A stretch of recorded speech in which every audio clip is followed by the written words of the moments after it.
Chceš s týmto lietať? Zavolaj mi. A nech to pôsobí tak akože ležerne, ale zároveň profesionálne. Podarí sa mi vytvoriť najväčšiu leteckú platformu v strednej Európe? Od 13 rokov sa venujem letectvu. A teraz, krátko po mojich 30 rokoch, by som chcel tieto pocity dobrodružstva a slobody priniesť širokej verejnosti.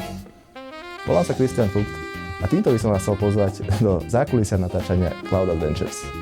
Tak poďte na to s nami.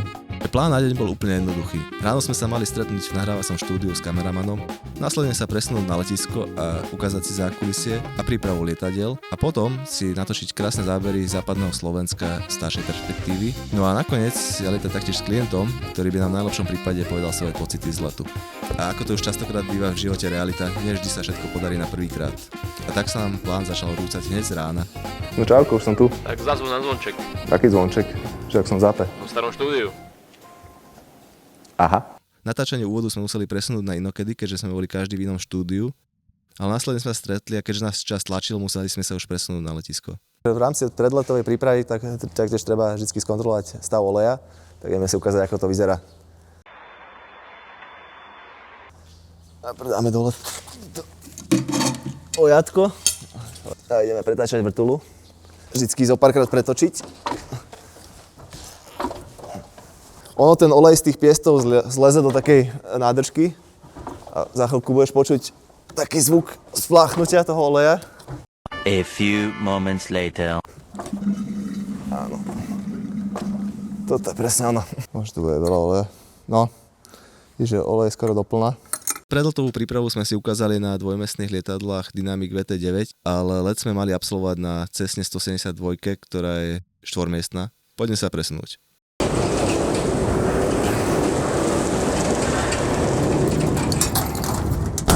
Presúvame sa zo zadného hangáru k prednému hangáru, kde nás čaká naša štvormiestna Cessna. A ideme si ukázať, ako to tam vyzerá v nej a ako tam vyzerá predletová príprava. Nech je všetko na poriadku, nech je všetko bezpečné, lebo práve o to ide. Tieto dvojmiestne lietadlá sú také akože ľahšie, aj na manipuláciu, ľahšie sa mi vyťahujú z hangáru, čiže tam tá príprava, akože vždycky to s tým rátam okolo 20 až 30 minút. Kým vlastne všetko vyťahnem, kým skontrolujem vlastne stav oleja, kým skontrolujem stav benzínu, musím niekedy častokrát dotankovať tie mašiny. Čiže celá tá príprava je okolo takých 20 minút až pol hodinu. Aj pred každým letom proste ide o tú bezpečnosť a ide o to, aby ešte lietadlá boli na poriadku.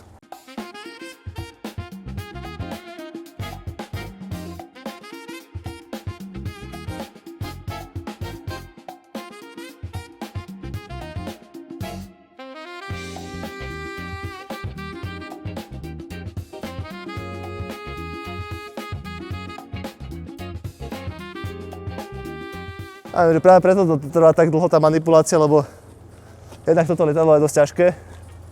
Druhák musím manipulovať aj s ostatnými lietadlami, ktoré sú predtým, za tým. A musím to zase dať do poriadku. Že toto ak vyťahnem, tie ostatné lietadlá budem musieť schovať zase. A toto si budem musieť zase tam dať k tankovaniu. Toto je Cessna 172N Skyhawk, je jedným z najrozšírenejších a najspoľahlivejších ľahkých jednomotorových lietadiel na svete. Ide o štvormiestne celokovové hornoplošné lietadlo s pevným podvozkom. Slúži hlavne pre výcvik pilotov a na kratšie rekreačné lety. Ja osobne mám rád toto lietadlo hlavne pre jeho komfort a spoľahlivosť. Toto je Miška, social media manažerka, ktorá mi bude pomáhať so správou sociálnych sietí. Spolu s jej priateľom ju chceme zobrať na výhľadkový let okolo Bratislavy, pri ktorom si natočí niektoré zábery, ktoré neskôr použije na sociálnych sieťach. Pohodičky, akože máme dneska pekné počasie. Nemoc veterno, čiže ideálne počasie na lietanie. Chceme urobiť taký väčší okruh okolo Bratislavy, okolo Karpat, pozrieť si nejaké pozoruhodnosti, čo tu máme. Nejaké hrady, zámky, zrúcaniny. Takže takisto tak na tom druhom lietadle, že najprv si pozrieme olej a teraz môžeme ešte dotankovať lietadlo a môžeme ísť na to. Je to asi jedna štatisticky najbezpečnejšie možnosť dopravy. Ono toto má spotrebu okolo 20 až 30 litrov za hodinu. Čiže tých 160 litrov to máme na nejakých 5 hodín. Mišku si spolu s jej priateľom som usadil do lietadla a rozobrali sme si bezpečnostné postupy v prípade núdze. A potom sme už boli všetci pripravení na let. Ale opäť nám osud neprijal. No akože ono ten štarter je taký, že nechytí hneď vždycky na prvú. Takže niekedy to treba skúšať viackrát. To máme zapnutý aj benzín. Tak, tu máme, tu spaliva máme. Dobre.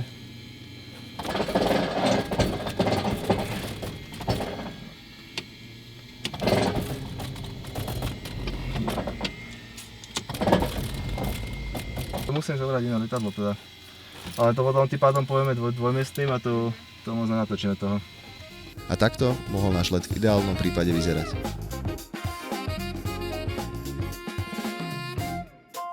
Ale keďže nás čas tlačil, museli sme vymyslieť iné riešenie, ale chvala Bohu bolo dostupné druhé lietadlo.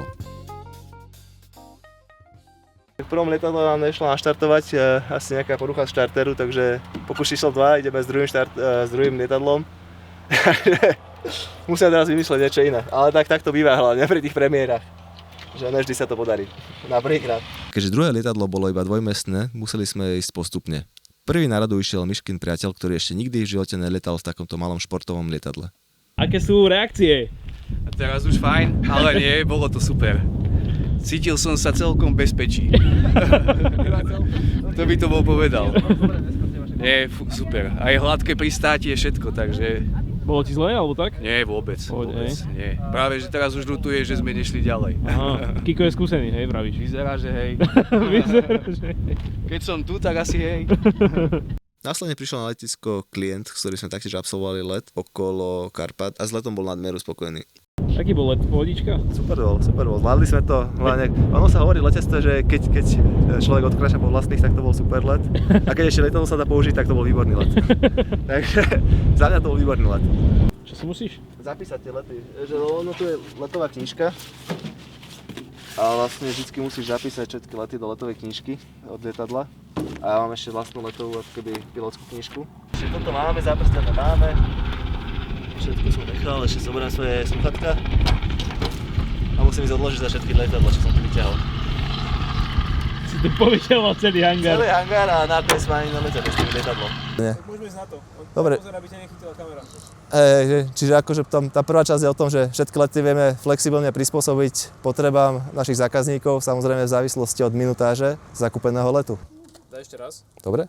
V prípade, ak sa nám pokazí počasie a nemohli by sme lietať, tak vieme presnúť termín na nejaký iný dátum, alebo taktiež vieme vrátiť peniažky z letu. Dobre. Fantázia. So sebou na let si stačí priniesť dobrú náladu, lietadlo je plne kúrené a zima ti v ňom určite nebude. A taktiež v lete máme aj vetranie, čiže malo by to byť úplne v poriadku, keď prídeš iba s dobrou náladou a s chuťou si zalietať. Dobre. Teraz potrebujeme externý zdroj, aby sme to nakopli. No.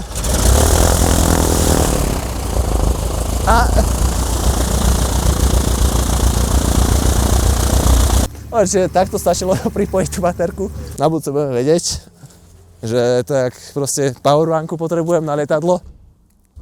Dobre. Čiže pri zakúpení vouchera dostane zákazník kompletné informácie, ako kontaktovať prevádzkovateľa a ako si s ním dohodnúť termín, respektíve dostane telefónne číslo na prevádzkovateľa, na ktoré sa môže ozvať a môže sa s ním dohodnúť termín. Môžem to dať ešte raz kľudne.